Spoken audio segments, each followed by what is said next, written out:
오늘 본문은 예수님의 순환 스토리 가운데 절정, 클라이막스인 그분의 죽음을 다룹니다. 먼저 마태는 예수님의 죽음을 소개합니다. 그런 다음에 그 죽음의 뒤이은 사건들과 그 죽음을 지켜본 사람들을 묘사합니다. 첫째 부분인데요, 예수님의 죽음 45절로 50절까지입니다. 본문 45절은 사건이 발생한 시각을 구체적으로 6시부터 9시까지라고 언급합니다. 우리식으로 표현하면 정오 12시부터 오후 3시까지입니다. 아니, 해가 중천에 떠있는 대낮에 어둠이 3시간씩이나 온 땅을 뒤덮다니요. 온 땅은 십자가 사건이 일어난 그 예루살렘 주변의 유대 지역을 뜻합니다. 이 어둠은 실제로 일어난 초자연적 현상인데 상징적인 의미도 있습니다.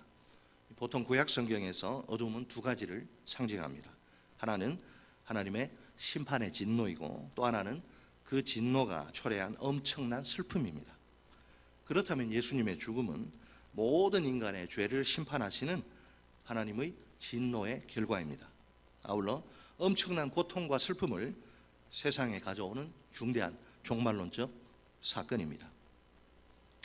보통 십자가에 매달린 그 죄수들은 죽음이 다가오면 모든 힘이 빠지고 의식도 희미해집니다. 그래서 작은 음성조차 내기 힘든 상태로 죽어가기 마련입니다.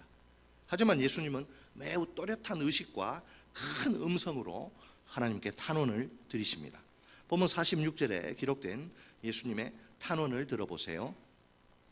엘리 엘리 라마 사박타니, 나의 하나님 나의 하나님 어찌하여 나를 버리셨나이까. 십자가에 못 박히신 예수님께 가장 큰 괴로움은 무엇일까요? 육체적 고통이나 인격적 모욕이라기보다는 하나님과의 관계 단절입니다. 하나님으로부터 버림당하시는 것 말입니다. 예수님은 이 괴로움이 얼마나 극심할 것인지를 미리 내다보십니다. 오죽하면 십자가에 달리시기 전에 겟세마네에서 이렇게 고백하실까요? 내 영혼이 너무도 슬퍼 죽을 지경이다. 내 영혼이 너무도 슬퍼 죽을 지경이다. 예수님은 하나님 아버지께는 불가능이 없다는 사실을 잘 아십니다. 이 십자가의 잔도 하나님이 원하시면 얼마든지 옮기실 수 있습니다. 그래서 예수님은 이 고난과 죽음의 잔이 자신에게서 지나가기를 원하십니다. 그런데도 하나님의 뜻대로 이 죽음의 잔을 마실 수 있도록 해달라 탄원하십니다. 지금까지 그 기도의 응답으로 묵묵히 그 죽음의 고통의 길을 걸어오십니다. 그러나 막상 아버지께 일시적으로 버림당하시는 바로 그 순간이 되자 극심한 괴로움이 몰려옵니다. 그 고통을 이처럼 큰 소리로 표현하실 수밖에 없습니다. 지금은 더 이상 하나님의 모습이 보이질 않습니다. 마치 이 순간만큼은 하나님이 자신을 철저히 외면하시는 것처럼 느껴집니다. 예수님의 고통은 의인의 고통입니다. 이 사실은 본문 46절이 의인의 고통이 담긴 시편 22편을 인용한 데서 증명됩니다. 시편 22편에는 하나님의 신원은 가슴에 맺힌 원한을 풀어주는 거죠. 하나님의 신원과 회복을 기대하는 내용이 담겨 있습니다.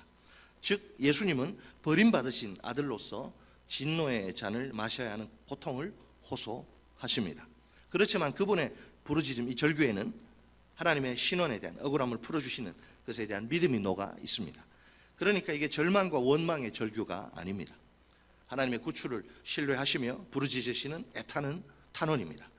예수님의 신뢰는 여전히 하나님을 나의 엘리, 엘이 하나님이고 리는 나의, 여전히 하나님을 나의 하나님이라고 부르시는 데서 그분의 신뢰가 잘 표현됩니다. 그분은 현재 실제로 하나님으로부터 버림당하시지만 그것이 끝은 아닙니다. 마침내는 하나님이 자신을 구출해 주실 것입니다. 이것이 바로 하나님 아버지를 향한 예수님의 전적인 신뢰입니다. 하나님의 아들이신 예수님이 자신의 아버지 하나님으로부터 버림받으시다니요. 솔직히 이 세상 그 어느 누가 이 고통을 정확히 이해할 수 있을까요? 우리는 죽었다 깨어나도 도저히 이해할 수 없습니다. 예수님이 무엇 때문에, 왜, 누구를 위해 버림받으시는 겁니까? 자신의 죄 때문이 아닙니다. 애초에 예수님 자신에게는 버림받으셔야 할 이유가 전혀 없습니다. 하나님이 누구보다 사랑하시고 기뻐하시는 외아들이시기 때문입니다. 사실은 바로 우리 죄 때문에 예수님이 아버지로부터 버림당하신 것입니다. 우리 자신뿐만 아니라 그 누구도 해결할 수 없는 이 죄 문제를 해결하시기 위해서입니다. 죄와 죽음과 지옥 형벌이란 이 3종 세트, 불행의 3종 세트, 죄와 죽음과 지옥 형벌이란 최악의 불행에 빠진 우리 죄인들에게 해방의 자유를 선사하시기 위해서입니다. 우리에게 구원과 영원한 생명과 풍성한 삶, 행복을 주시기 위해서입니다. 예수님의 부르짖는 그 탄원을 들은 주변 사람들이 어떻게 반응하는지 보세요. 십자가 곁에 있던 그 구경꾼들은 예수님이 엘리야를 부르시는 것으로 오해합니다. 발음이 비슷하기에 엘리야로 들릴 수 있기 때문이죠. 게다가 유대인들은 엘리야를 구출의 능력자로 믿습니다. 자신들이 어려움에 빠질 때 하늘에서 나타나 구출해 줄 인물 말입니다. 극심한 어려움에 빠진 예수님도 자신을 구출해 달라고 엘리야를 부르는 거예요. 본문 48절을 보면 이런 상황에서 구경꾼들 가운데 하나가 눈에 띄는 행동을 합니다.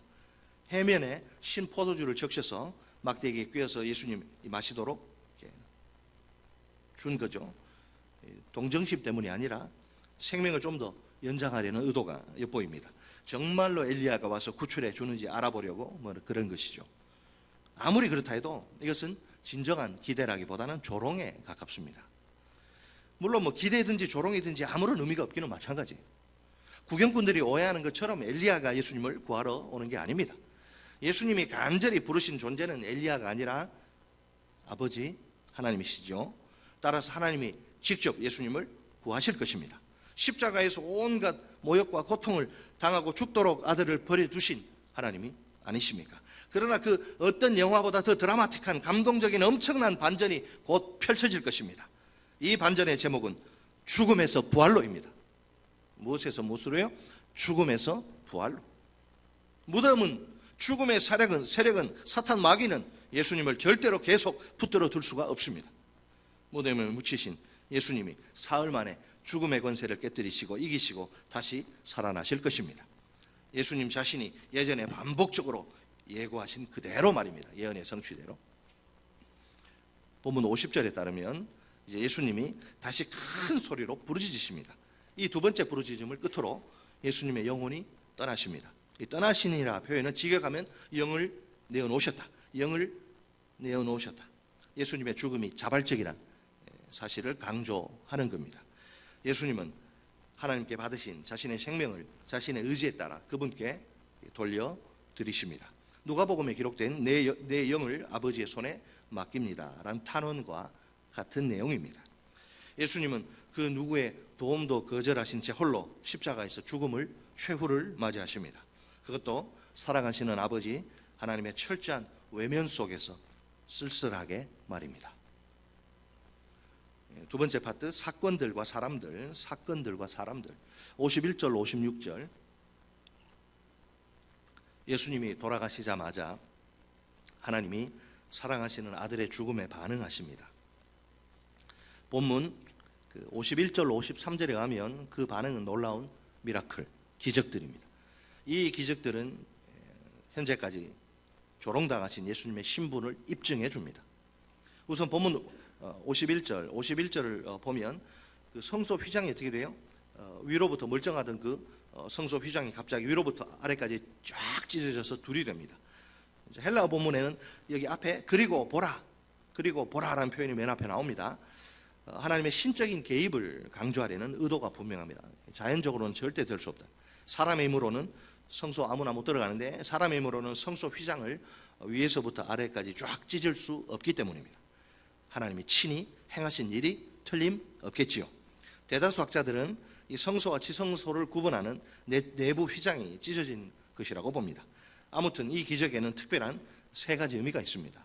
첫째, 이 기적은 예수님을 거절한 예루살렘 백성에 대한 심판의 구체적 사건입니다. 이 사건은 성전이 파괴될 것을 미리 알립니다. 둘째, 이 기적은 성전 제사 제도의 폐지를 선언합니다. 이것은 예수님의 대속의 죽음이 가져온 결과입니다. 더 이상 짐승의 피를 바치는 제사는 필요하지 않습니다. 셋째, 이 기적은 예수님의 죽음으로 말미암아 우리가 누리게 된 특권을 상징합니다. 심판, 제사 제도 폐지, 특권, 누구나 어디서든지 언제든지 하나님께로 직접 나아갈 수 있는 길이 활짝 열린 겁니다. 자, 한편 본문 51절에는 또 다른 두 개의 기적이 나옵니다. 먼저 땅이 진동하는 기적인데요, 구약 성경에서 지진은 자주 종말론적 심판 현상으로 언급됩니다. 다음으로 바위들이 막 갈라지는 기적, 구약 성경에서 지진의 뒤은 종말론적 심판 현상입니다.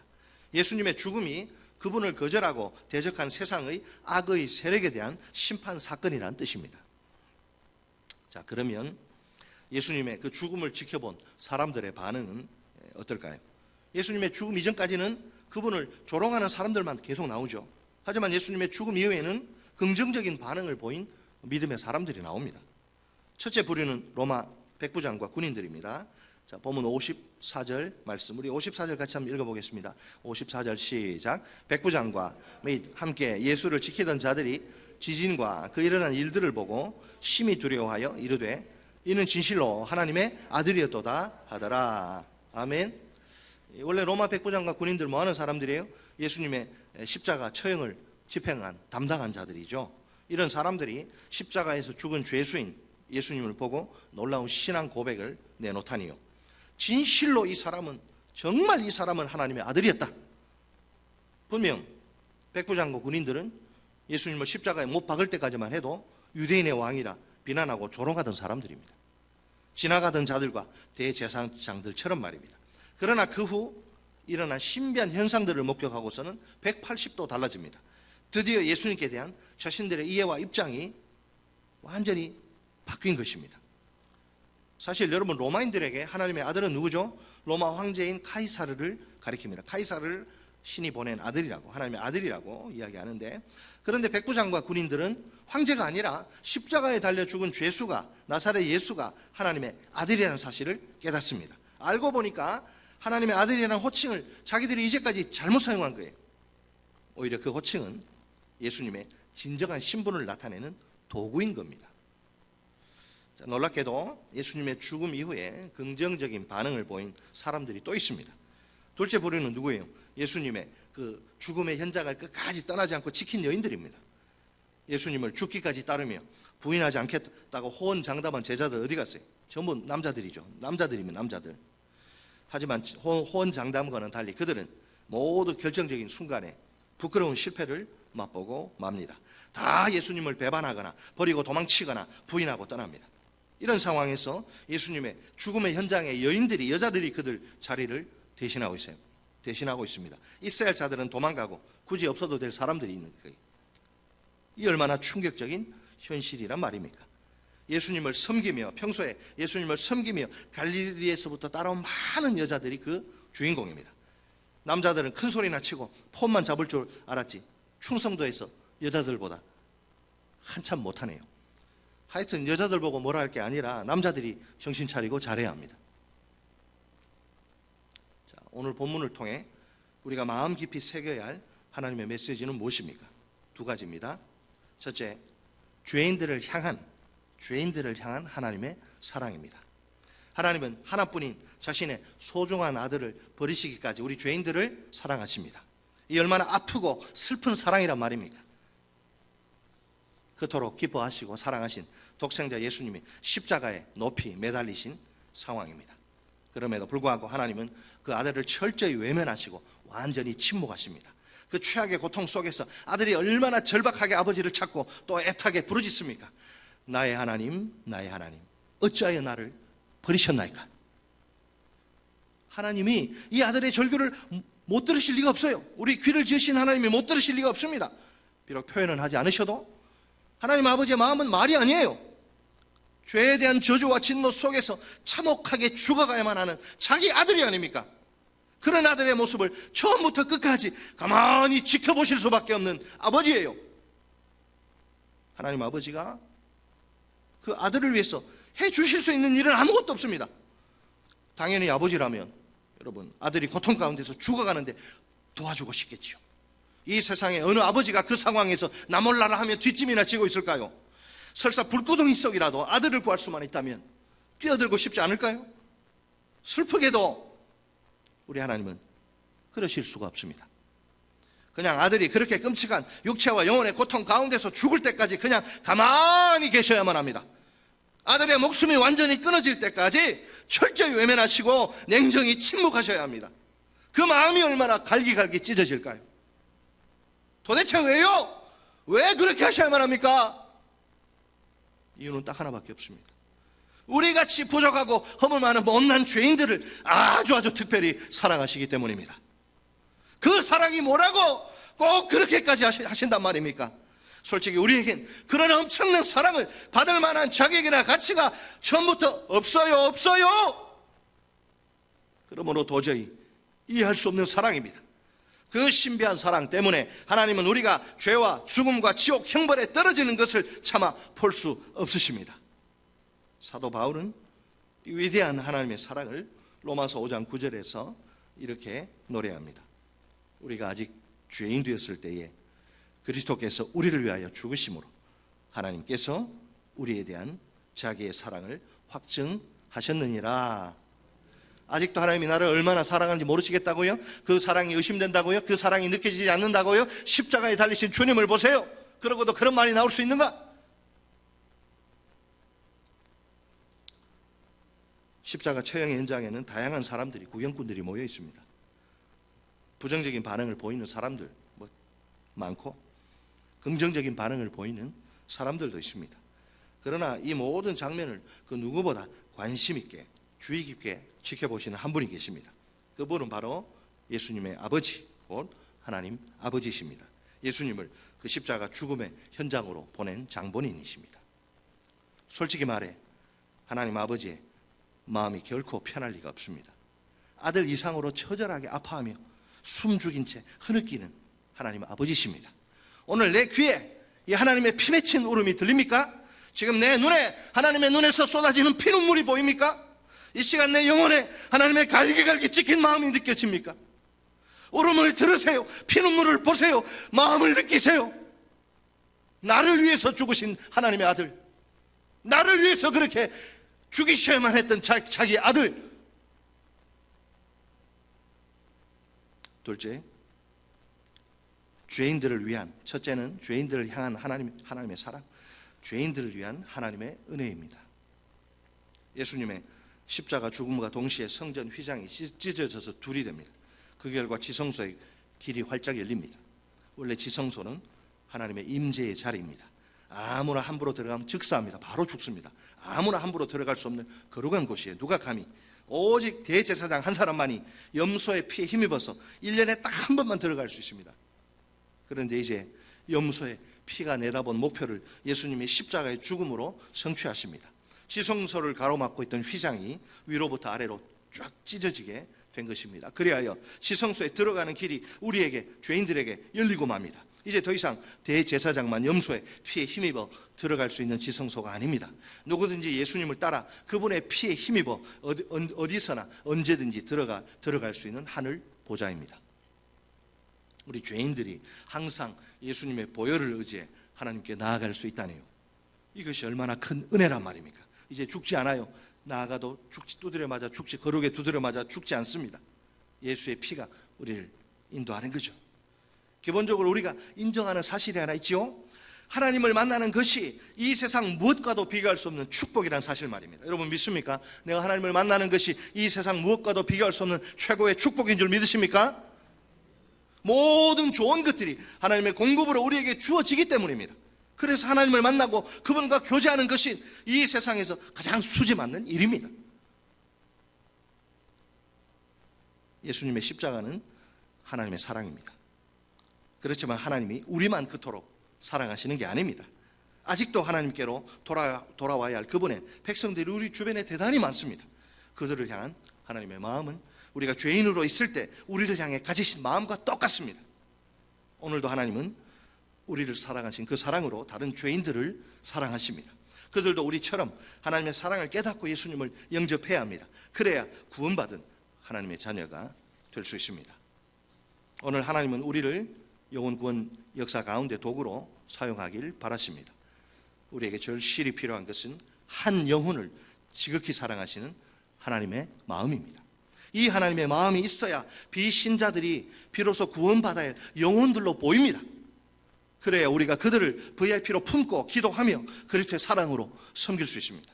그럴 때 VIP들이 주께로 돌아오는 영혼 구원의 역사가 실제로 일어나게 됩니다. 그들은 단순히 매일매일 우리 곁을 스쳐 지나가는 의미 없는 사람들이 아니에요. 우리처럼 하나님의 사랑을 반드시 깨닫고 구원받아야 할 그분의 자녀들입니다. 그렇지 않으면 죄와 죽음과 지옥 형벌이란 3종 세트 최악의 불행을 피할 수가 없기 때문입니다. 내 사랑하는 남편이, 내 사랑하는 아내가, 내 사랑하는 자식이 그 불행의 3종 세트에 갇혀서 그렇게 영원한 고통 가운데 있는 거 원하는 분 없잖아요. 이 시간 주께서 내가 섬겨야 할 VIP가 누구인지 보여주시기를 간절히 바랍니다. 또 그렇게 보여주실 때 사랑과 섬김을 결단하고 순종할 수 있기를 기도합니다. 자, 그런데 한 영혼을 향한 하나님의 마음을 깨닫는 일보다 앞서는 일이 있습니다. 다른 누구를 향한 하나님의 사랑이 아니라 나를 향한 그분의 사랑을 내가 깨닫는 일입니다. 오늘 하나님의 사랑도 모르고 교회 왔다 갔다 하는 사람들이 한둘이 아니에요. 십자가 앞에서도 아무런 감격이 없고 주의 이름을 불러도 전혀 냉랭하고 큰일 날 일입니다. 큰일 날 일. 물론 내가 알아야 할, 깨달아야 할 하나님의 사랑은 많습니다. 2인칭을 향한 하나님의 사랑, 곧 너를 향한 하나님의 사랑이 있지요. 3인칭을 향한 사랑, 곧 그와 그녀를 향한 하나님의 사랑도 각각 있어요. 그러나 더 중요한 것은 1인칭을 향한 하나님의 사랑, 곧 나를 향한 하나님의 사랑입니다. 이 사랑을 진실로 깨닫고 있습니까? 우리가 십자가 앞에서 하나님의 사랑을 깊이 깨달아야 합니다. 1인칭으로부터 출발해서 2인칭과 3인칭으로 뻗어나가야 하는 사랑이어야 합니다. 그렇지 않고 1인칭을 생략해서는 2인칭과 3인칭은 생각하기 힘듭니다. 나를 향한 하나님의 사랑을, 그 처절한 십자가 죽음의 사랑을, 나를 향한 하나님의 사랑을 절실히 깨닫길 바랍니다. 그 사랑으로 너를 향한 하나님의 사랑과 그와 그녀를 향한 하나님의 사랑으로 나아가길 또 소망합니다. 예수님의 십자가는 하나님의 은혜입니다. 우리가 항상 예수님의 보혈을 의지해 하나님 앞으로 나아갑시다. 그럴 때 하나님과의 만남과 교제가 시작됩니다. 이 만남과 교제 속에 하나님의 공급이 부어지니 얼마나 행복할까요? 바로 이 은혜야말로 우리가 이 세상에서 누릴 수 있는 최고의 축복입니다. 내가 목숨을 걸고 살아도, 밥을 먹지 않더라도 매일매일 기도의 시간을 반드시 확보해야 합니다. 10분도 좋고 20분도 좋고 30분도 좋고 1시간도 좋습니다. 여러분, 사람이 호흡을 안 하면 죽습니다. 그 시간에 있는 저는 잘 몰라요. 몇 넘기면 골든타임이기 때문에 빨리 산소호흡기를 대고. 영혼은 호흡 안 하면 어떻게 돼요? 영혼 망가지는 거예요. 영혼도 기도 안 하면. 우리가 결단하고 기도의 자리에 나아가 기도할 때 신세계가, 새로운 세계가 열리게 될 줄 믿습니다. 영적인 세계가 열리고 영적인 세계가 보이는 거예요. 그때